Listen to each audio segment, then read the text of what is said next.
예수님께서 이제 탄생하신 이후에 이제 30세까지 이제 그 목수로서 그 어머니 마리아와 또 동생들과 함께 그 평범하게 생활하시다가 30세쯤 되었을 때 이제 주 예수님께서 이 땅에 사람이 되어 오신 그 진짜 목적을 위해서 일을 하시기 시작하셨습니다. 네, 그 일을 그 하나님의 그 공적 사역이라고 그러는데요.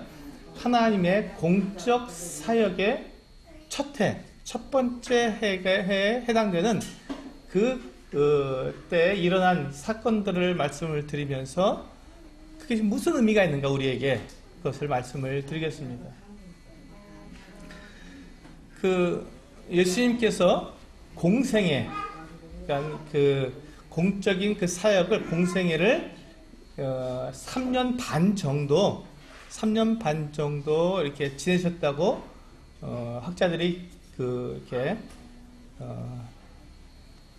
연구해 보니까 요한복음에서 예수님께서 유월절을 4번 정도 보내신 것으로 나와 있습니다.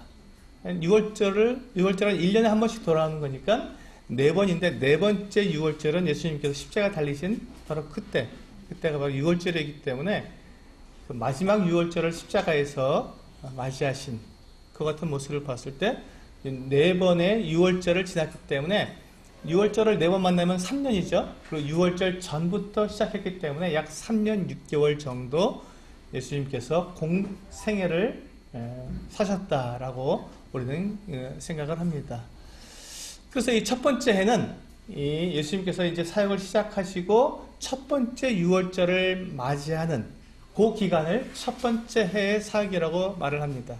그것은 요한복음 1장과 2장에 기록되어 있습니다. 요한복음 2장을 보시면 예수님께서 유월절을 맞이해서 이 성전에 올라가신 기록이 나옵니다. 그리고 그 뒤에 요한복음 3장은 그 예루살렘에 계실 때 니고데모를 만나는, 밤중에 니고데모를 만나서 니고데모와 같이 이야기하는, 여기 복음을 전해주시는 그 같은 사건이 나오고, 4장을 보면 이제 그 예루살렘에서 다시 갈릴리로 가시는데, 원래는 이 예루살렘에서 갈릴리로 갈 때 요단강을 건너서, 요단강 동쪽으로 건너서 이 베레아 지방을 건너서 그 갈릴리로 이렇게 돌아서 가는데, 왜냐하면 중간에 사마리아가 있기 때문에 사마리아 사람들하고 유대인들하고 상종하지 않았기 때문에 이 사마리아를 돌아서 갔는데, 이번에는 예수님께서 사마리아로 지나가셔야겠다고 계획을 세우시고 사마리아를 지나가시다가 수가라 하는 마을에서 그 우물에 앉으셔서 이제 한낮에 한 여인을 기다리셨습니다. 그가 사마리아 성 수가 마을의 여인이죠. 그 여인을 만나서 그 여인과 함께 복음을 전해주시고 그 여인이 예수 그리스도를 믿게 되는 놀라운 사건이 4장까지 나옵니다. 그리고 5장에 가서는 두 번째 유월절을 만나는 이와 같은 기록이 나옵니다. 그러니까 첫 번째 해, 예수님의 첫 번째 해는 요한복음 1장부터 4장까지의 기록을 예수님께서 첫 번째 공생애의 해다, 이렇게 보통 우리가 이야기를 합니다. 그 사이에 어떤 일들이 있었냐면, 오늘 저와 함께 살펴볼 사건은 어떤 것이 있냐면, 중요한 사건 두 가지가 있습니다. 예수님께서 이제 공생애를 어떻게 시작하셨냐면, 침례 요한에 의해서 침례를 받으시고 이제 공생애를 시작하셨습니다. 그래서 이 예수님께서 받으신 이 침례, 그것이 과연 무슨 의미가 있는가 하는 것을 말씀드리겠고요. 예수님께서 침례를 받으신 이후에 성령에게 이끌리셔서 광야로 가셔서 40일을 금식하시고, 그리고 금식이 끝날 때쯤 시험하는 자가 와서 예수님을 시험한 이와 같은 사건이 있습니다. 예수님께서 받으신 이 시험이 무슨 의미가 있는지, 그 부분에 대해서 함께 또한 이 두 부분에 대해서 우리 함께 나누면서 오늘 말씀의 주제인 완전하신 사람, 완전하신 하나님이 무슨 의미가 있는지 한번 살펴보도록 하겠습니다.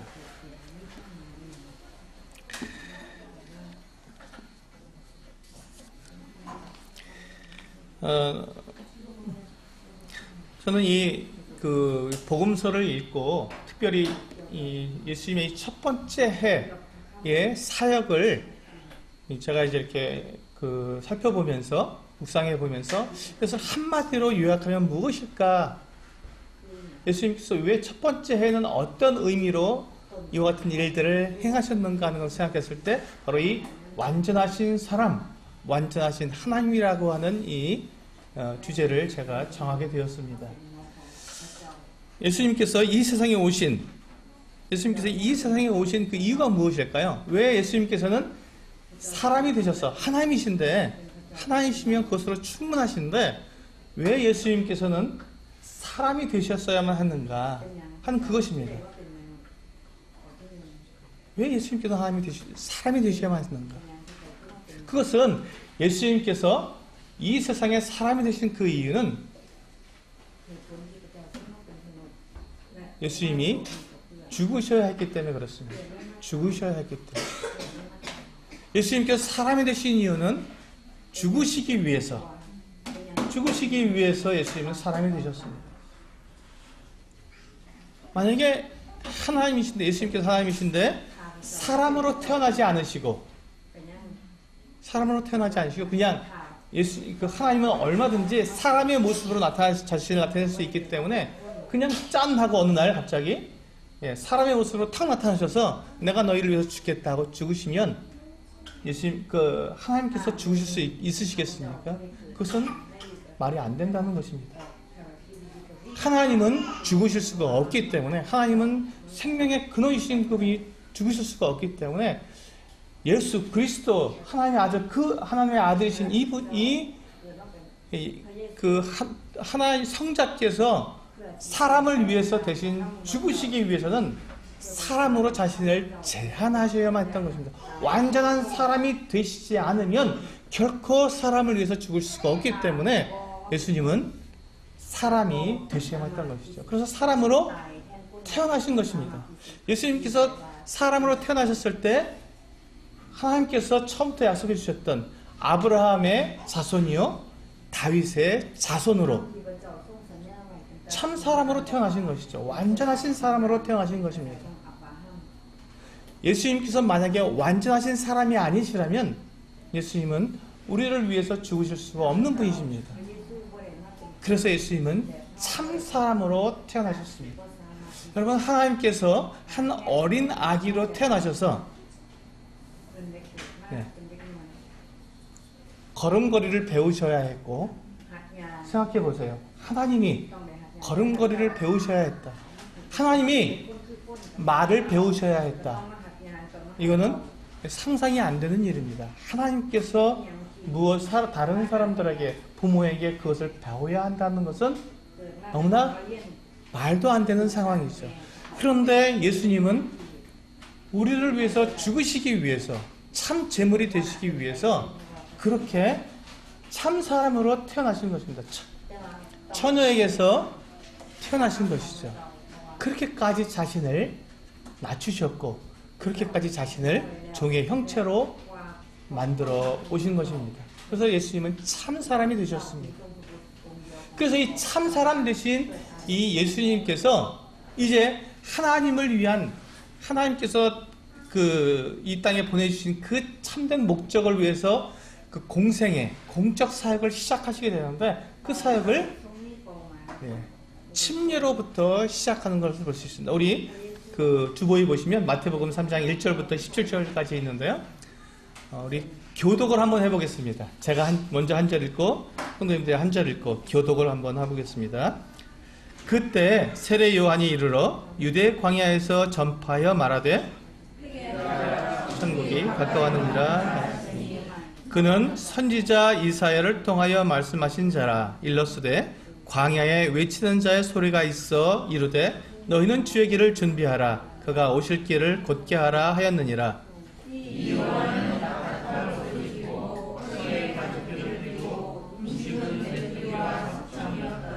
이때 예루살렘과 온 유대와 요단강 사방에서 다 그에게 나와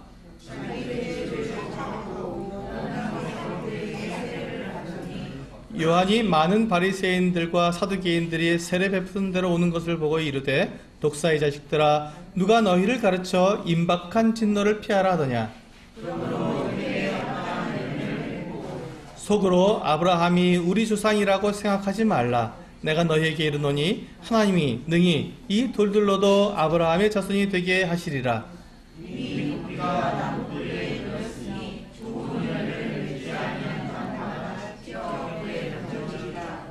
나는 너희로 회개하게 하기 위하여 물로 세례를 베풀거니와 내 뒤에 오시는 이는 나보다 능력이 많으시니 나는 그의 신을 들기도 감당하지 못하겠노라. 그는 성령과 불로 너희에게 세례를 베푸실 것이요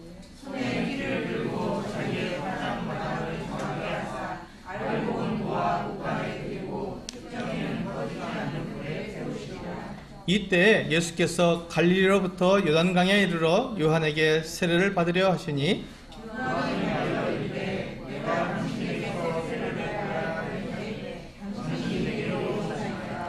예수께서 대답하여 이르시되 이제 허락하라. 우리가 이와 같이 하여 모든 의의를 이루는 것이 합당하니라 하시니 이에 요한이 허락하는지라.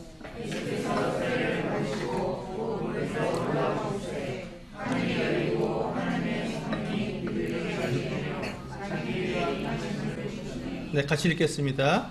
하늘로부터 소리가 있어 말씀하시되 이는 내 사랑하는 아들이요 내 기뻐하는 자라 하시니라. 네, 여기 보시면 이제 세례 요한이 침례 요한이 침례를 이스라엘 백성들에게 침례를 베푸는 장면이 나오고 있습니다. 아마 이 침례 요한은 예수님보다 한 6개월 먼저 이 사역을 시작한 것 같습니다. 그래서 먼저 이 예수님을 이렇게 증거할 수 있도록 예수님이 오시는 길을 준비할 수 있도록 약 6개월 먼저 그 사역을 시작했는데 그가 그 광야에 나가서 거기서 메뚜기와 석청 꿀을 바위꿀을 먹으면서 그가 생활했습니다. 그 옷은 낙타토롯을 옷으로 가죽옷을 지어서 입었습니다. 굉장히 청빈하고 거친 삶을 사는 모습이죠. 근데 이 요한의 그 선지자로서 요한의 가르침도 역시 요한의 그 생활과 마찬가지로 이렇게 청빈하고 깨끗하고 이제 단순하며 또한 굉장히 강한 메시지를 전했습니다. 요한이 전한 메시지는 뭐였냐면 회개하라. 천국이 가까웠다는 것이었습니다. 이스라엘 백성들은 그 당시에 하나님께 제사를 드렸습니다. 제물을 가지고 하나님께 제사를 드렸습니다. 자기들의 죄를 용서받기 위해서 또 절기가 되면 그 같은 제물을 드림으로써 하나님 앞에서 자기들의 그 같은 죄를 다 용서받는 그 같은 종교적인 활동을 계속해서 하고 있었습니다. 그럼에도 불구하고 이 세례 요한이 봤을 때, 침례 요한이 봤을 때 그들의 삶은 겉으로는 종교적이고 굉장히 하나님을 섬기는 모습이었지만 그들의 실상은 여전히 죄 가운데 있었고 그들이 죄를 지으면서도 하나님께 회개하지 않는, 돌이키지 않는 그 같은 모습으로 살아가는 것이 그의 눈에 보였던 것입니다. 하나님의 것이 눈에 보였고 하나님께서 이 침례 요한에게 그것을 말씀하셔서 침례 요한은 이스라엘 백성들에게 그 부분을 지적하지 않을 수가 없었던 것이죠. 그래서 그가 이스라엘 백성들에게 회개하라. 천국이 가까웠다라고 외쳤던 것입니다. 그 말을 들은 이스라엘 백성들은 깜짝 놀랐을 것입니다. 그 이스라엘 백성들은 그 말을 듣고 자기들의 자신을 돌아봤을 것입니다. 회개하라 했기 때문에. 돌이켜라. 회개하라는 말은 돌이키라는 말입니다. 네가 가고 있는 그 길에 돌이켜라. 내가 뭔가 잘못되었다라고 말한 것이죠. 그래서 그들이 이제 이 요한의 이와 같은 그 외치는 소리를 듣고는 그 마음에 찔림을 받아서 요한에게 나와왔습니다.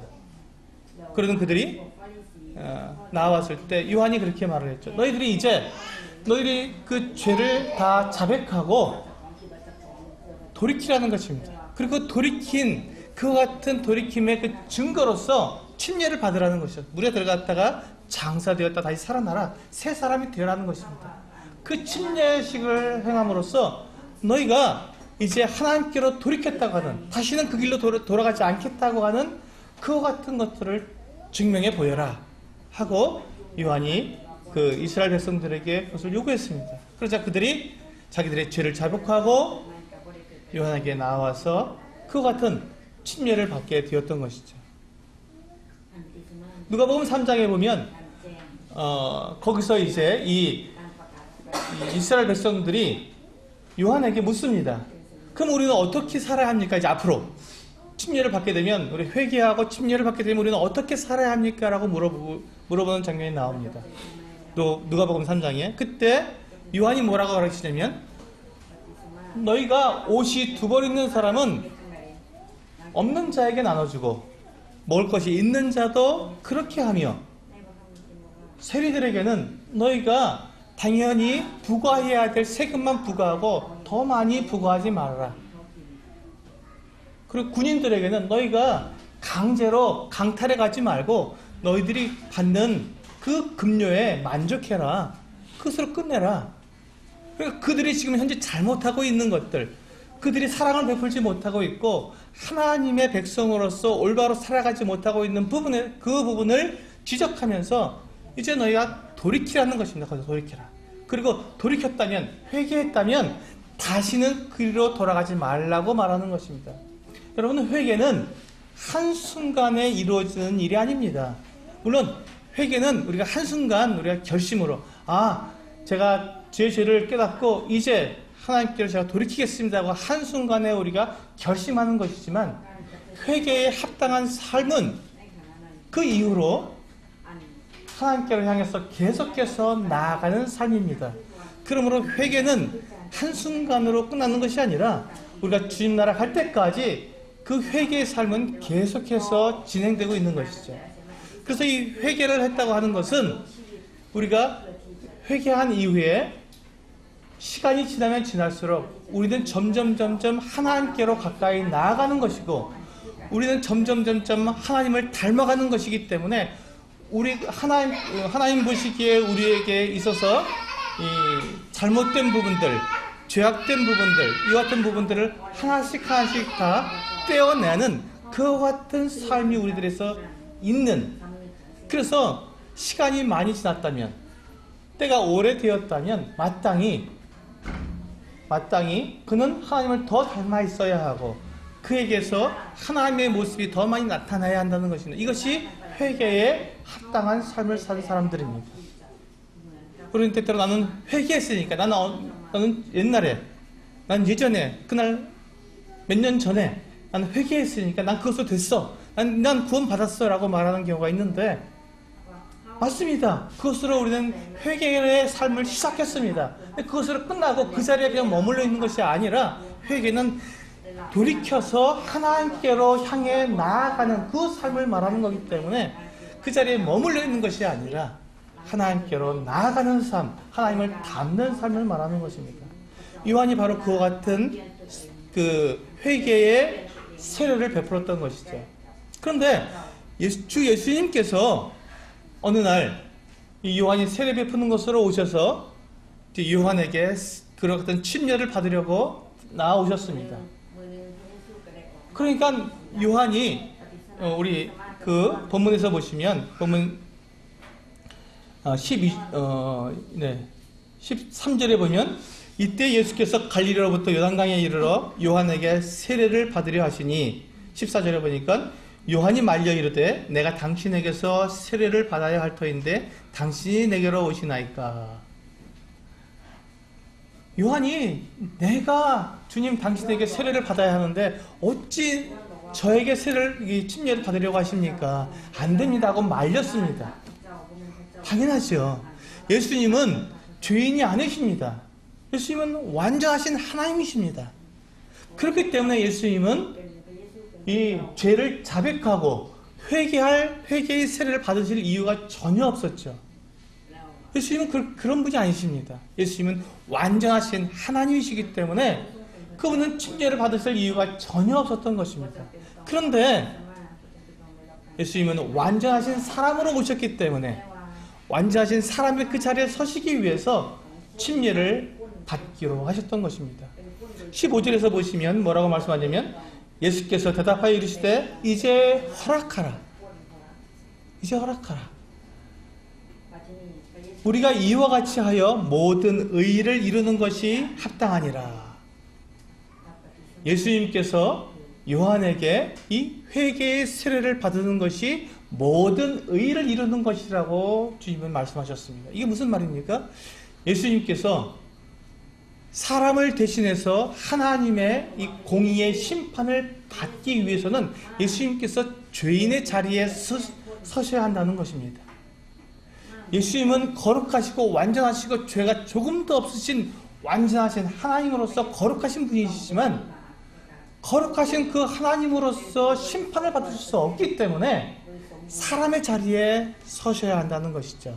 그 사람의 자리는 죄인의 자리고 그는 회개해야 할 자리입니다.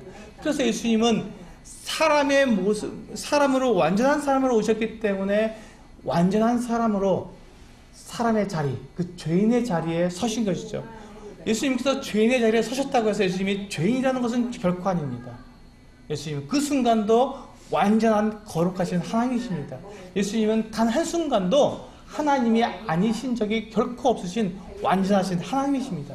그럼에도 불구하고 예수님은 사람들의 그 모든 죄를 대신해서 죽으시기 위해서는 죄인의 자리에 서셔야 했던 것이죠. 그래서 그 완전하신 하나님께서 요한에게 침례를 받으시는 그 자리에 서시게 된 것입니다. 그래서 이제 허락하라. 우리가 이렇게 함으로 모든 의를 이루자고 하셨습니다.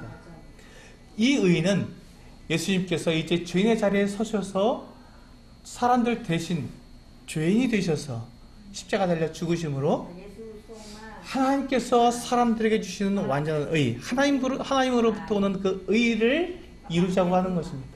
사람은 스스로 의롭게 될 수 없기 때문에 하나님이신 예수 그리스도께서 사람을 대신해서 그 죽임을 당하셔야만 하나님의 이 의가 사람에게 더해질 수 있기 때문에 하나님 예수 그리스도께서는 그 완전하신 하나님, 거룩하신 하나님이 죄인의 자리에 선다는 것이 너무나도 어려운 일이지만 사람을 위해서 예수님은 그와 같은 자리에 서신 것입니다. 예수님이 받으신 이 침례의 의미는 바로 그와 같은 의미가 있는 것입니다. 예수님은 자기를 낮추셔서 우리 사람과 같이 되셨을 뿐만 아니라 가장 낮은 십자가의 자신을 내어주실 수밖에 없는 죄인의 자리에까지 자신을 낮추신 것이죠. 이것이 주님의 사랑입니다. 이것이 주님의 공의입니다. 이것이 주님께서 우리에게 베푸신 은혜입니다. 만약에 예수님께서 완전하신 사람으로 오시지 않으셨다면 우리는 구원받을 수 없습니다. 또한 예수님께서 완전하신 하나님이 아니셨다면 한순간이라도 아니신 적이 있었다면 우리는 결코 구원받을 수 있는 그 같은 일이 우리에게 일어나지 않았을 것입니다. 왜냐하면 예수님께서 완전한 하나님이셔야만 우리의 모든 죄를 용서해 줄 수 있는 능력이 있기 때문에 그렇습니다. 가치가 있기 때문에. 그래서 요한복음 1장 29절에 요한이 예수님께서 자기에게 나오심을 보고 이와 같이 얘기했습니다. 보라, 세상 죄를 지고 가는 하나님의 어린 양이로다. 예수님께서 침례를 받으신 그 이유가 바로 세상 죄를 지고 가는 하나님의 어린 양이 되셔야 했기 때문에 그렇게 하신 것입니다. 예수님은 하나님의 어린 양으로서 죽으시기 위해서 침례를 받으신 것입니다.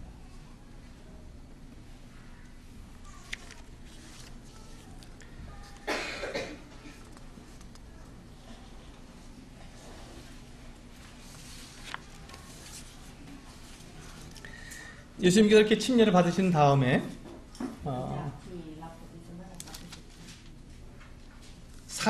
마태복음 4장 1절에서 보시면 이와 같이 말씀하고 있습니다.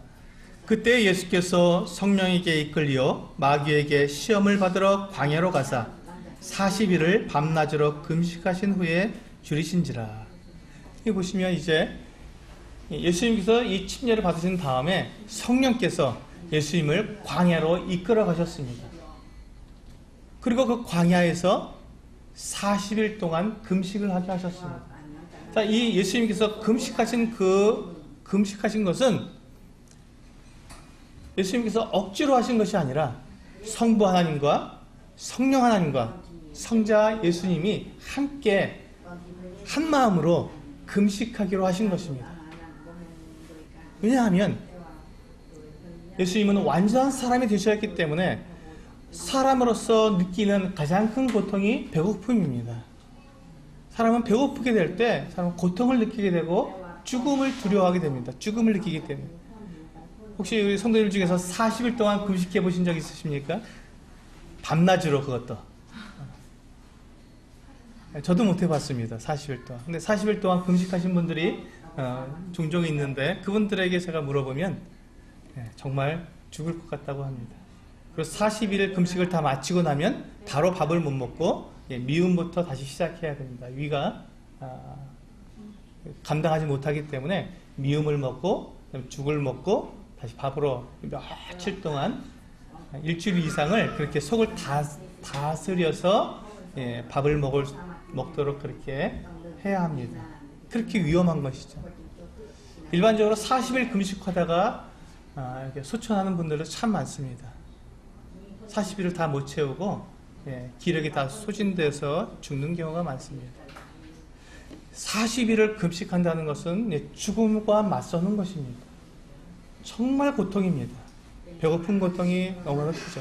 이스라엘 백성들이 애굽에서 나와서 가나안으로 가는 그 40년 광야 기간에서 그들이 먹을 것 때문에 얼마나 하나님을 원망했습니까?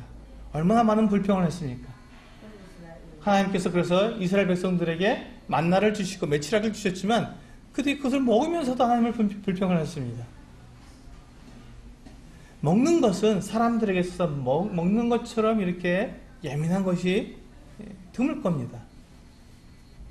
그래서 하나님께서는 예수 그리스도께서 광야에 나가서 40일 동안 금식하게 하신 것이죠. 그래야 사람의 완전한 고통을 알 수 있기 때문에 그렇습니다. 우리가 하나님께 기도할 때 하나님께서 내 고통을 아실까? 우리는 그와 같은 생각을 하면서 기도할 때가 있습니다. 주님, 제가 이렇게 고통스러운 것을 주님은 아십니까? 라고 우리는 그렇게 주님께서 내 고통을 모르실 거라고 하는 이와 같은 생각으로 기도할 때가 있는데 여러분 그렇지가 않습니다. 우리가 모르는 고통도 주님은 이미 당하신 분이십니다. 40일 동안 금식하신 이 주님의 이 고통은 이로 말할 수가 없는 것입니다. 왜냐하면 예수님은 한순간도 하나님이 아니신 적이 없습니다. 완전하신 하나님이십니다. 그 금식을 하시는 동안에 예수 그리스도께서 원하시기만 하셨다면 그 순간 즉시로 배고픔을 얼마든지 면하실 수 있습니다. 하나님이시기 때문에. 하나님은 스스로 만족하시고 충분하신 분이시기 때문에 얼마든지 그 순간 배고픔을 면할 수가 있으십니다. 그런데 예수 그리스도께서는 완전하신 사람이시기 때문에 완전하신 사람으로서 그 모든 고통을 다 감당하셔야 됐기 때문에 40일 동안 금식을 하신 것이죠. 그리고 그 고통을 다 당하셨습니다. 그러니 그 고통이 얼마나 컸겠습니까? 내가 능력이 없어서 내가 어찌할 수 없으니까 당하는 고통은 참아낼 수밖에 없지만 내가 충분히 그것을 다 없앨 수 있는 고통임에도 불구하고 그것을 감당해야 한다면, 끝까지 감당해야 한다면 그것이 얼마나 더 큰 고통이겠습니까? 주님에게는 이 40일간의 금식이 너무너무나 더 큰 고통이었을 겁니다. 그래서 성경에 보면은 4장 1절에 보면은 4장 2절에 보면 40일을 밤낮으로 금식하신 후에 줄이신지라. 예수님께서 배고프셨다고 분명히 말씀하고 있습니다. 이 배고픔의 고통을 주님은 잘 아시는 분이십니다.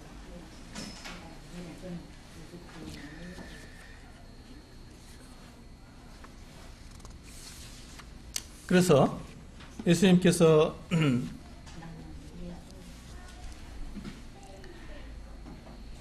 이와 같이 40일 동안 금식하심으로 사람의 육체의 그 고통을 다 받으셨는데 예수님께서 이 육체의 고통을 받으신 것으로, 그것으로 끝난 것이 아니라 그 뒤에 바로 4장 3절에 4장 3절에 보면 시험하는 자가 예수께 나와 이르되 내가 만일 하나님의 아들이거든 명하여 이 돌들로 떡덩이가 되게 하라. 이와 같은 시험을 당했습니다. 이 40일 동안 금식하신 것만으로도 충분한 고통을 당하셨을 텐데 그것으로 끝난 것이 아니라 그에 바로 이어서 시험하는 자가 왔습니다. 그리고 예수님을 시험했습니다. 근데 이 시험하는 자가 무엇으로 시험했습니까? 먹을 것을 가지고 시험했습니다. 지금 예수여 당신이 지금 줄였습니다. 배가 고픕니다. 굶주렸습니다. 이 굶주렸으니 당신의 능력이 있습니다. 당신이 하나님의 아들 아닙니까? 당신이 만약에 하나님의 아들이라면 당신 스스로 얼마든지 이 줄인 배를 채울 수가 있는데 이 줄인 배를 채우기 위해서 이 돌들로 떡이 되게 해서 드십시오. 그러면 되지 않습니까? 그러면 사람들이 봤을 때 당신이 하나님의 아들인 것이 분명히 드러나지 않습니까? 이 돌을 떡으로 바꿀 수 있는 그 같은 분은 주님밖에, 하나님밖에 없으니까 당신이 하나님의 아들이신 것을 그렇게 능력으로 나타내십시오 라고 시험한 것입니다. 사단은 처음에 창세기에 보면 아담과 하와, 첫사람 아담과 하와를 시험할 때 무엇으로 시험했습니까? 먹을 것 갖고 시험했습니다. 먹을 것, 선과 악을 알게 하는 나무의 열매를 먹으라고 시험을 했죠. 똑같습니다. 주 예수님께는 배고프니까 돌을 떡덩이에 대해서 먹게 하라고 했고, 또 첫사람 아담과 하와에게는 선과 악을 알게 하는 나무의 열매를 먹으라고 똑같이 시험을 했습니다. 사탄은 경험이 있었습니다.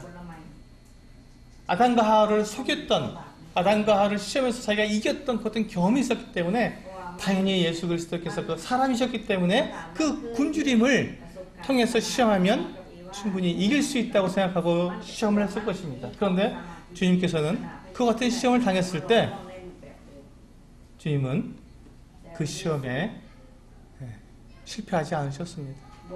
주님은 완전하신 사람이셨지만, 그래서 굶주리셨지만 주님은 완전하신 하나님이셨습니다. 결코 사탄에게 질 수 없는 분이셨습니다. 그분은 완전하신 하나님이시기 때문에 사단을 이기고 승리할 수밖에 없는 분이셨습니다. 그 당당하게 그래서 주님은 이기셨습니다. 어떻게 이기셨습니까? 어떻게 이기셨습니까? 여기 그 4장 4절에 보면 나와 있죠. 예수께서 대답하여 이르시되 기록되었을 때 사람이 떡으로만 살 것이 아니요 하나님의 입으로부터 나오는 모든 말씀으로 살 것이라. 바로 이것입니다. 지금 이 사단은 네가 예수님께 당신이 먹지 않으면 죽게 될 것이다. 당신이 먹지 않으면 죽게 될 것이다. 당신이 생명을 유지하려면 그것을 먹어라 하고 시험을 했지만 예수님은 그에게 대답했습니다. 사람이 떡으로만 살 것이 아니다. 하나님의 입으로 나오는 모든 말씀으로 살 것이다. 우리의 생명은 떡을 먹는 데 있지 않습니다.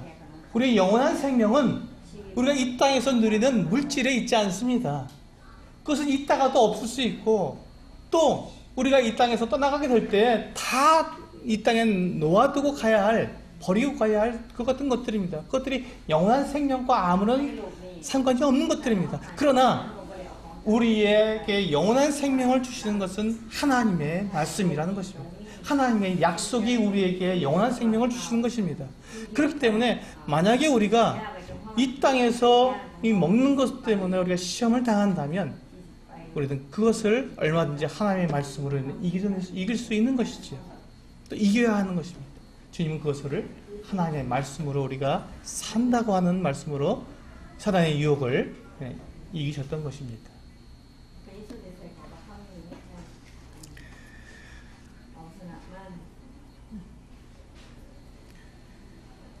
우리 로마서 5장 말씀을 한번 보시겠습니다.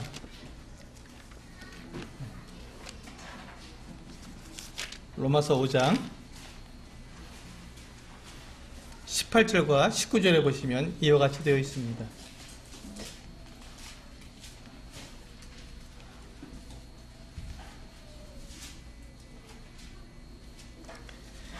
로마서 5장 18절과 19절 제가 읽겠습니다.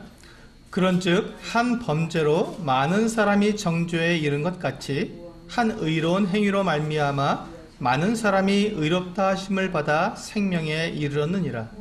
한 사람이 순종하지 아니함으로 많은 사람이 죄인 된 것 같이 한 사람이 순종하심으로 많은 사람이 의인이 되리라. 자, 여기 보시면 분명하게 대조하고 있죠.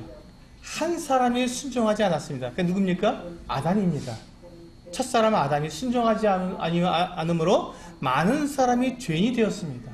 그런데 마지막 아담이신 예수 그리스도께서 순종하심으로, 하나님의 말씀에 순종하심으로 많은 사람이 의롭게 되도록, 의인이 되도록 그렇게 만드셨다는 것입니다.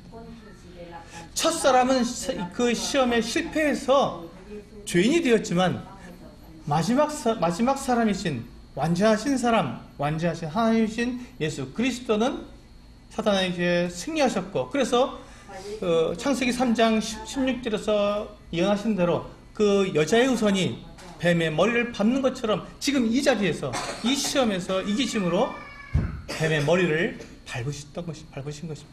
완전하게 승리하신 것입니다. 사단을 이기시고 승리하신 것입니다. 아담과 하와, 또 우리들은 이 세상을 살아가는 동안에 아담과 하와뿐만 아니라 우리도 마찬가지입니다. 계속해서 이 사단의 유혹에 우리는 넘어지고 실패하고 쓰러지지만 우리 주 예수 그리스도는 승리하셨습니다. 이기신 것이죠. 두 번째 시험이 무엇이었습니까? 우리 다시 마태복음 4장으로 가셔서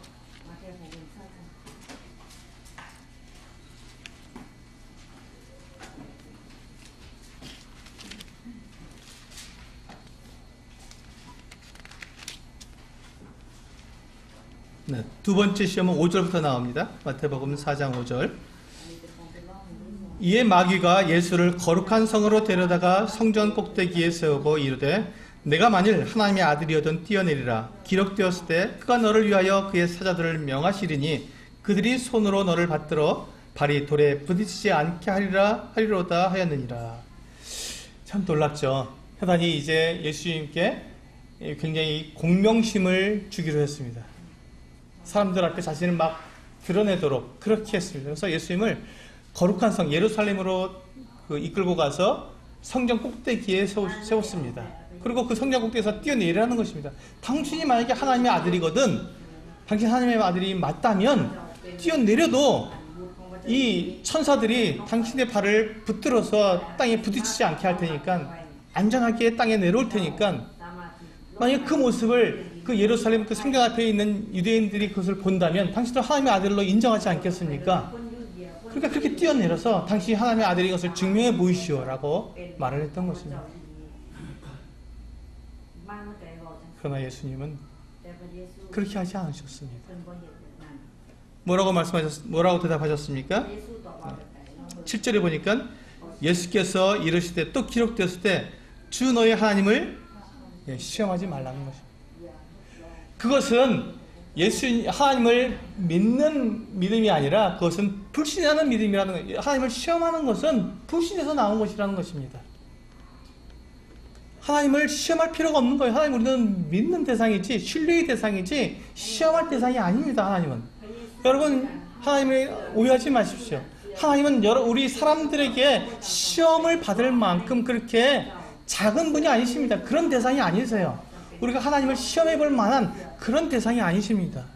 하나님은 그 말씀으로 이 온 세상을 창조하신 분이시고 완전히 거룩하시며 우리들의 주인이시기 때문에, 우리 창조하신 분이시기 때문에 우리가 그분 앞에 엎드려 그분께 우리를 맡기고 의지할 대상이지, 하나님이 이것도 하실 수 있을까? 하나님이 저것도 하실 수 있을까? 하고 시험하는 그 같은 대상이 아니라는 것입니다. 그래서 주님은 이와 같이 사단에게 말씀하셨습니다. 주 너의 하나님을 시험하지 말아라.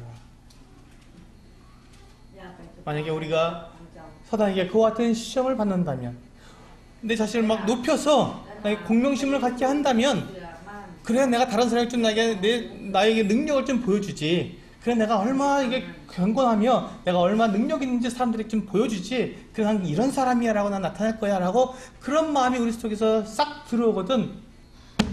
이 말씀을 기억하시기 바랍니다. 하나님은 결코 우리들에게 시험 받으실 것 같은 분이 아니라는 것입니다. 내가 그렇게 한다고 해서 나에게 하나님께서 하나님의 그 능력을 나타내신 분이 아니라는 것입니다. 하나님의 능력은 하나님의 뜻대로 나타나시는 것이지 나의 어떤 자랑을 하기 위해서 하나님의 능력을 사용할 수 있는 것은 아니라는 것입니다.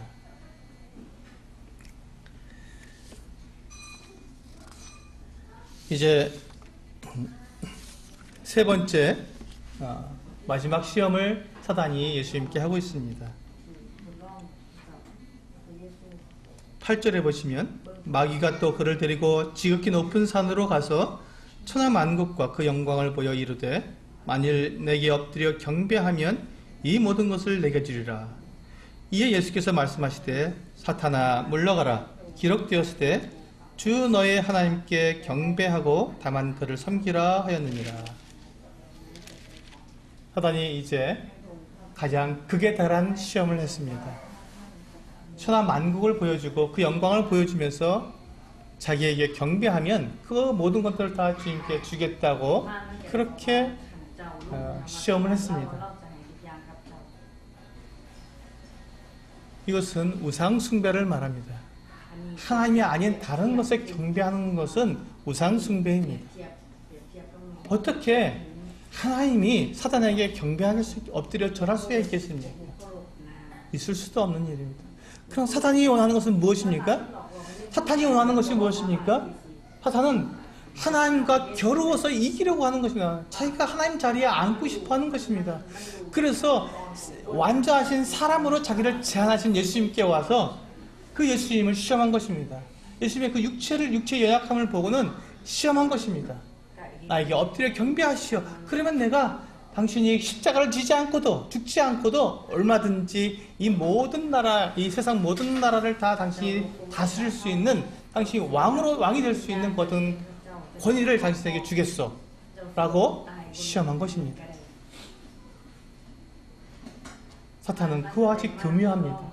우리 사람들을 속여서 자기에게 경배하게 해서 자기가 마치 하나님의 위치에 앉은 것처럼 그렇게 하고 싶어 하는 것입니다. 그게 사단의 계략입니다. 그것이 사탄이 우리들에게 행하는 일들입니다.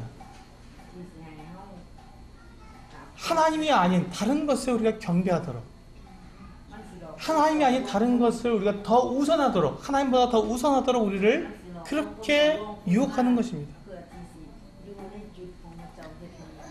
한번 생각해보자. 지금 당신이 돈이 없어서 힘든데 지금 조금 나중에 섬기고 먼저 돈을 좀 벌어봐. 그럼 되잖아. 그러면 얼마든지 돈도 가질 수 있고 하나님 섬길 수 있고 얼마나 좋아. 잠깐이야. 잠깐 동안만 그렇게 하면 돼 라고 사단은 우리에게 속삭입니다. 예수님께도 단 한 번만 경배하라는 것입니다. 영원히 계속 경배하는 것이 아니라 한 번만 하라고 이렇게 속였습니다. 그런데 한 번 사단에게 우리가 엎드려 절하게 되면 어떻게 됩니까? 영원히 사단의 종이 되는 것입니다. 영원히 물질의 종이 되는 것이고 영원히 그 돈에 우리가 종이 되는 것입니다. 그렇기 때문에 예수님은 사탄아 물러가라. 다만 주 하나님께 경배하고 그를 섬기라 하였느니라. 그렇습니다. 우리가 경배하고 섬길 분은 오직 하나님 한 분뿐입니다.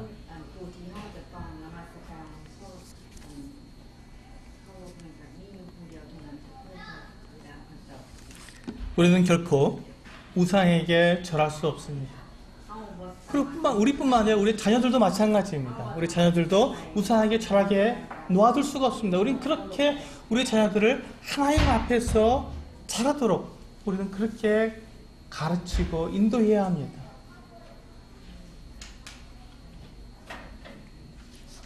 우리는 오직 하나님만 섬기는 사람들입니다.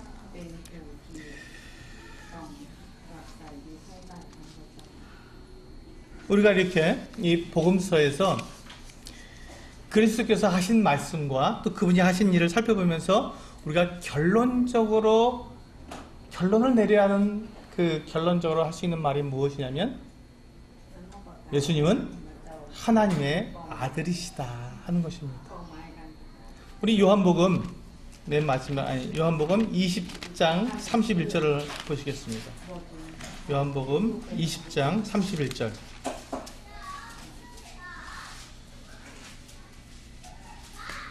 여러분 이것을 반드시 기억하시기 바랍니다.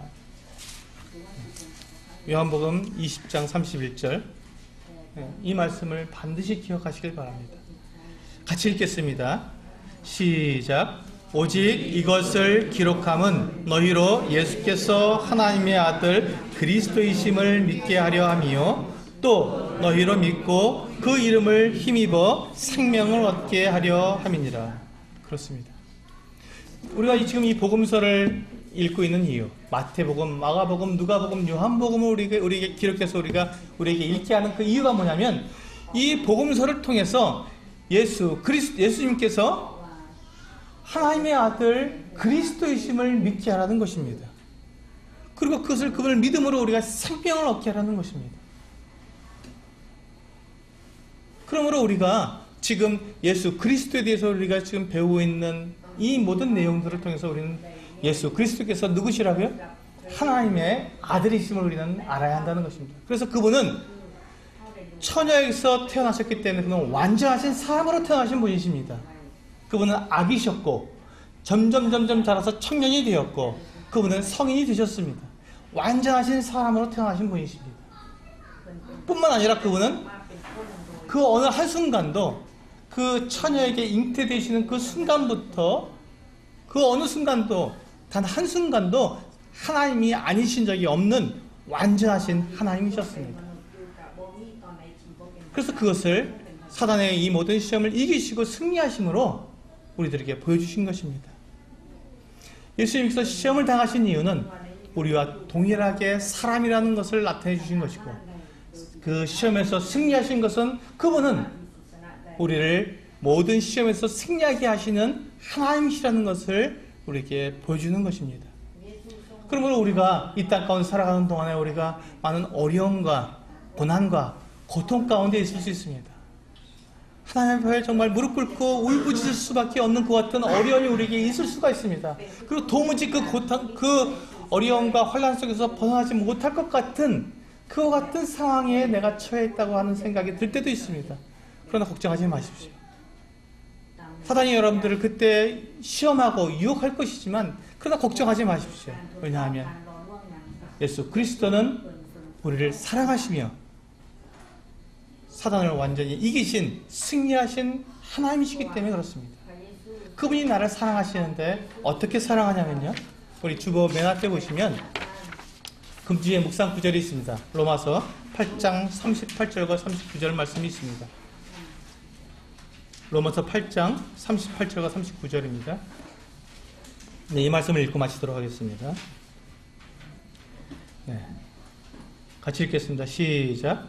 내가 확신하노니 사망이나 생명이나 천사들이나 권세자들이나 현재일이나 장래일이나 능력이나 높음이나 깊음이나 다른 어떤 피조물이라도 우리를 우리 주 그리스도 예수 안에 있는 하나님의 사랑에서 끊을 수 없습니다. 하나님은 우리를 이와 같이 사랑하셨습니다. 그 무엇도 죽음까지도 생명까지도 그리스도의 사랑에서 우리를 끊을 수 없다고 분명히 말씀하고 있습니다. 그렇습니다. 그래서 우리가 어떠한 환경에 있든지 어떠한 상황에 있든지 또 내가 어떠한 어려움에 있든지 어떠한 시험을 당하든지 우리는 승리할 수 있습니다. 왜? 그리스도께서 우리를 사랑하고 계시기 때문에 그렇습니다. 이 완전하신 사랑으로 우리를 사랑하고 있기 때문에 우리는 넉넉히 이길 수 있는 것입니다.